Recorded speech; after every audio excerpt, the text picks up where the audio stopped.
السلام علیکم ورحمۃ اللہ وبرکاتہ۔ جیسا کہ ہم سب کو معلوم ہے کہ کچھ ہی دنوں میں رمضان المبارک کا اختتام ہوگا اور پھر عید کا چاند دکھے گا، اور عید کے دن 2 گانا پڑھنا واجب ہے، یعنی عید کے دن 2 رکعت نماز پڑھی جاتی ہے۔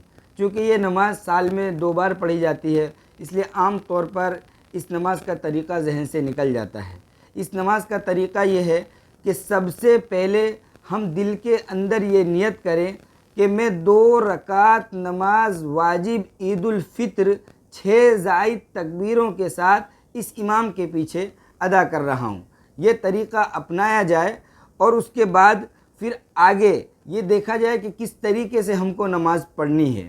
جب ہم نے نیت کر لی، دل کے اندر ارادہ کر لیا، اگر ہم زبان سے کہنا چاہیں تو ہم زبان سے بھی کہہ سکتے ہیں، البتہ دل کی نیت دل کے ارادے کا نام ہے، اس لیے صرف اگر نیت کر لی تو اتنا بھی کافی ہے۔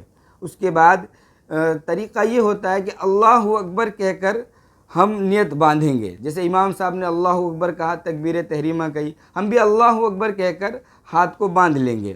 اس کے بعد ثنا پڑھی جائے گی۔ ثنا پڑھنے کے بعد 3 زائد تکبیریں ہوں گی۔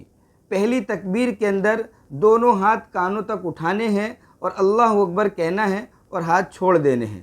دوسری تکبیر کے اندر بھی دونوں ہاتھ کانوں تک اٹھانے ہیں، اللہ اکبر کہنا ہے اور ہاتھ چھوڑ دینے ہیں۔ تیسری تکبیر کے اندر بھی اللہ اکبر کہہ کر دونوں ہاتھ اٹھانے ہیں اور اس کے بعد ہاتھ باندھ لینے ہیں۔ اس کے بعد امام صاحب سورہ فاتحہ اور سورت پڑھیں گے، پھر رکوع اور سجدہ ہوگا۔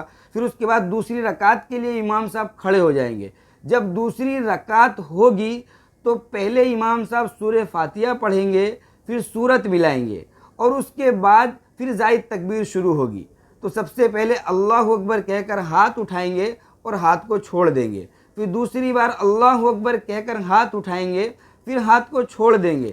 پھر تیسری بار اللہ اکبر کہہ کر ہاتھ اٹھائیں گے اور ہاتھ کو چھوڑ دیں گے۔ چوتھی مرتبہ اللہ اکبر کہہ کر رکوع میں چلے جائیں گے، اس بار ہاتھ نہیں اٹھانا ہے۔